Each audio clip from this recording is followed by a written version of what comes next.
Andrea Brillantes bugbog na ng mga issue, wala na daw siyang masasabi pa, dahil kahit ano pa mang sabihin niya, ay masama pa din ang tingin ng mga tao sa kanya. Naging emosyonal si Andrea Brillantes, dahil sa kaliwat kanan na mga akusasyong natatanggap niya ngayon. Una na nga nang malink siya kay Daniel Padilla, dahil siya nga raw ang dahilan ng breakup issue ng Katniel, at matinding pambabatikos ang natanggap niya sa mga fans ng Katniel. Dahil din dito, walang maririnig na kahit ano man galing kay Andrea, kahit ang depensahan ang sarili ay hindi niya din magawa. Pangalawa ay ang pagkakalink niya kay Elijah Canlas, na ex-boyfriend na ngayon ni Miles Ocampo.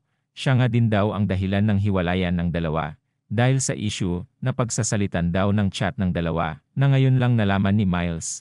Kaya hiniwalayan din ni Miles si Elijah, at ang dahilan si Andrea Brillantes pa din.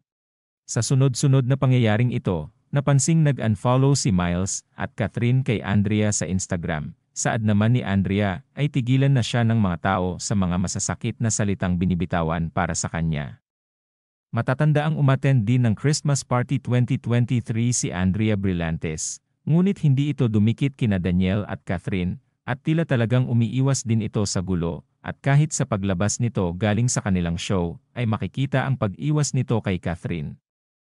Samot-saring mga pambabatikos ang kanyang natatanggap ngayon, na saad ni Andrea ay parang hindi na matapos-tapos, saad din naman ng iba niyang taga-suporta, ay tigilan na si Andrea at wag nang pakialaman pa dahil may buhay din ito at tao din ito na napapagod at nasasaktan din. Pakiwari nga ni Andrea ay parang wala na siyang ginawang tama sa paningin ng mga tao ngayon at talagang matindi ang epekto nito sa kanya.